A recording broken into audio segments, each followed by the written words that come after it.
Today I'm going to show you everything that you need in order to keep your ears healthy. About 3 years ago, I had a really bad ear infection, so much so that it led me to go to the local clinic. And whenever I was there, I ended up spending about $200 just so that one of the nurses would use one of these on my ear. I don't know if you've seen one of these before, but if you look it up on Amazon, it's not anywhere near a couple $100. So basically, I paid out the wazoo just for being ignorant.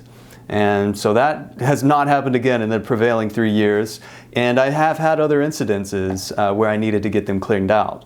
So I'm going to show you how to use this. I'm going to show you how to use an ear camera. And then also there's a couple different drops that I'll get into as well. So using these is really simple. You just download whatever app it comes with, you turn it on, and then connect it to the Wi-Fi. And once I've done that, I can push play, and there I am right here. So let's dive into the left ear and see what we got going on. We're seeing a pretty bad buildup. I don't feel the need to use the squirt bottle on this. I think that would be overkill. I can just use the scraper to scrape out the excess stuff that's going on in here. But yeah, this doesn't look good to me. Like, I don't want to keep this sitting here. It's really dark brown. I don't think we have a real consensus on what an ear should look like. So you have to kind of use your common sense. But yeah, if anything is like real dark brown, especially if it's black, I say get it out of there. So I'm just gonna attach my little scraper here.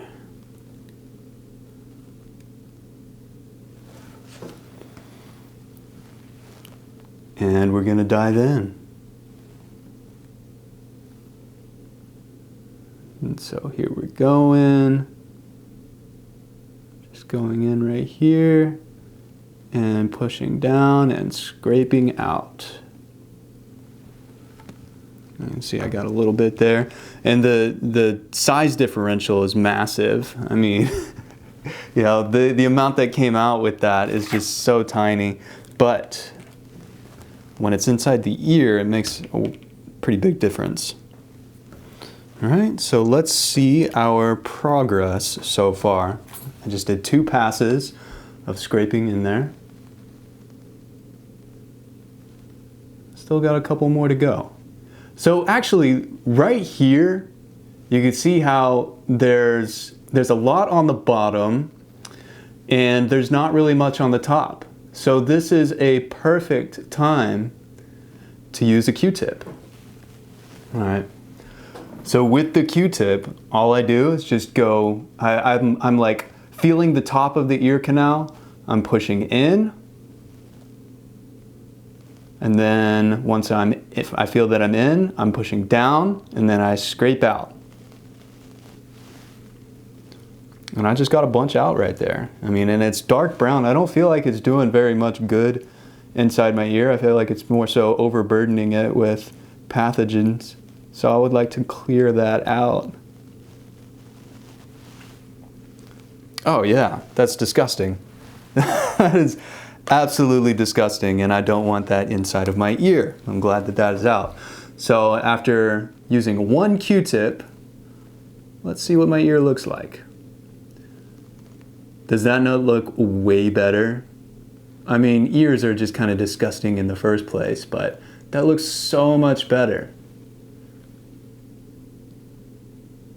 Yeah, and I think I might be done with that. I'm a little nitpicky, so I might get in there and scrape that little guy off.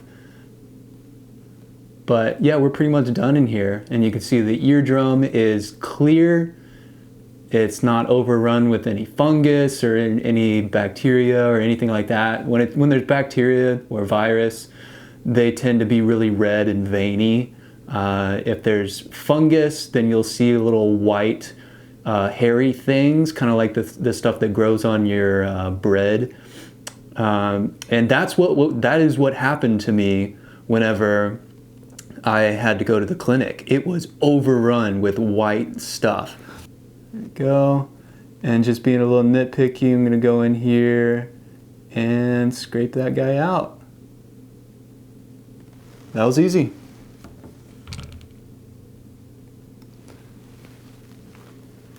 I could have left that one in there, but you know, sometimes if I were to be like lying on my right side, every once in a while something that's kind of loose like that might fall onto my eardrum, and that's just going to be annoying. So I figure while I'm at it, go ahead and clear it out.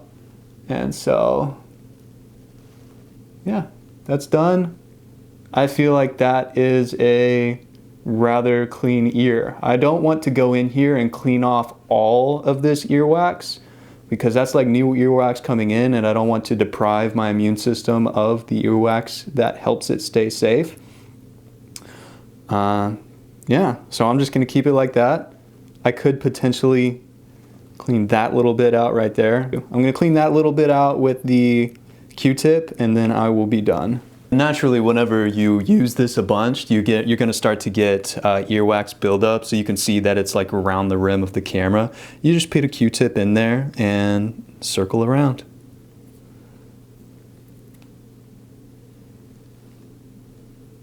And you see a little Q-tip remains. And let's try that again. There we go. Now I have a clean camera. And one quick tip is you can push the Q-tip too far, not only in your ear, but also in the camera. So don't push it too hard, too quick. You can end up breaking the camera or like pushing it down in there. Okay, so you saw that I was able to clean out my ear without using these hoses or whatnot. Sometimes you don't really need to go to that extent. I don't really like to, because I have had issues with fungal overgrowth. That's actually the major issue that I dealt with a few years ago, was that there was a bunch of white, gross looking stuff in there. Like there was actually one night where my ear was like pulsating. I thought there was something in my ear. I didn't know what was going on, so I went down to the clinic the next day. But turns out it was just a huge fungal infection that was going on. So they cleaned it out with this. And that worked a little bit. I mean, it kind of cleaned it out, but then it just kept coming back. When I was looking in there, like I could see that it was still there. So that's where these drops come in. I got these. This is clotrimazole, I think. Anyways, this stuff worked wonders. I would just clean it out, and then I would spray this all around the rim and just let it kind of sit in there for a minute, and then let it drain out, and then clean or dry it out with a rag, at least the outer edge.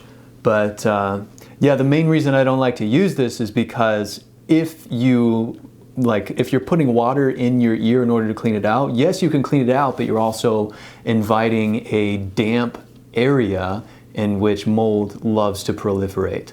So, I mean, you could think about using a blow dryer right after you use this to kind of help to clean things out, but then you have radiation just blowing on your ear. So it's like, I would like to avoid that if possible, but every once in a while I'll break this guy out. So the reason why there's two different ones is because this one has like centrifugal force. It uses a certain attachment that has like 3 different hoses that shoot out at different areas. I found it was a bit cumbersome. Like, it didn't really fit in my ear all that well, so I don't like this one. I used it once and then I was done with it. However, this one, you simply put one of these guys on there. And you know, I usually use it like 1 or 2 times, and then I might replace it, or I don't know, I kind of slacked off on replacing it, because eventually I got to the point where I was like, why am I replacing it? Like, it's still fine. You just kind of like wash it off and let it dry out, and it's good to go. I mean, I figure unless you're dealing with some kind of like crazy infection, like, it's probably fine. But anyways, you just put this, snap it right on there, and then this goes in the ear, and you can angle it in certain ways. If you pull your ear back as you're angling, you can help to like kind of open up the ear canal. But yeah, you just kind of like push it every which way. I always do it over the sink, and I always do it with, I'll use filtered water, or distilled water is even best. And then you heat it up to lukewarm, just warm. Not hot, not cold. You want it to be like about body temperature whenever you put it in there, so it doesn't like shock the system. And then, yeah, so I would much rather use that than, you know, putting like you could just fill this up in the faucet, but there's all kinds of like virus, bacteria, like all kinds of spores and things in your faucet water, which, you know, I hope that's why you're not drinking it too. But yeah, I don't feel comfortable putting that in there. If I'm doing an enema, yeah, I'll just put that in there. I'm not really concerned about my sewage line getting filled up with a couple more things. But yeah, so that's my system. It works well for me. I don't have to go to any clinics or anything to keep my ears happy. There is one last thing that I will just mention. I bought some ear drops back in the day. These are Nutribiotic with grapefruit seed extract and tea tree oil. It sounds cool, but man, I never really noticed any benefit from it. If you have, or if you know anything that does benefit the ears in general, type that in the comment below and just let us know. Let's share our wisdom, because this is just what I have so far. It works well for me. I wish I'd have known this back in high school, but this is where I am now, and I look forward to getting more. So in the past, I remember I didn't have any attachments, so I would have to have the camera in one hand and then have the other hand doing the scraping. There's not much room inside of the ear, so to take that out of the equation, that just makes a world of difference. So yes, there are a bunch of different attachments that you can have. I mean, this one even has a little brush in it. I've never used that. There's a bunch of different things. This thing looks like one of those little stirrers you put in the honeycomb, or yeah, like you stir honey with or whatnot. I mean, I've never used this one, and there's just like various scrapers. I don't use any of these. The only two tools that I use are this and basic Q-tips. Now, Q-tips get a lot of flack. People say that they're bad, you shouldn't put them in your ear because you're only gonna push earwax back even further. But really that's only if you don't know what's going on inside of your ear. If you look inside and you see that there's only earwax, say on the bottom half, then you can put the Q-tip up top, grab it, pull down, and then bring it out.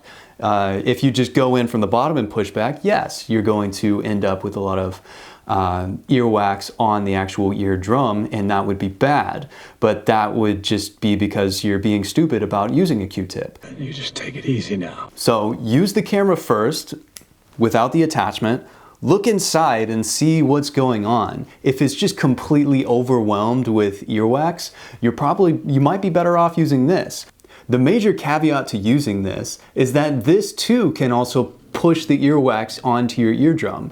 Now, that doesn't always happen, but if it's like especially sticky earwax, this can push it back there, and then once it's back there, all this is gonna do as you squeeze this more and more, it's just gonna push it, like flatten it out and pancake it onto your eardrum, which I've done before, and I've had to just wait it out. The earwax is just so sticky at that point because it's been watered down that, like, even if I have the scraper and I'm like very faintly going on the eardrum, it's just not really getting it off, and it freaks me out. Like, I don't really want to touch my eardrum much. I'll do it very slightly, but I mean, it's dangerous. Like, you don't really want to touch your eardrum. All right, well, that is it for today. You can find links for all of these in the description box below. And as always, thanks for watching.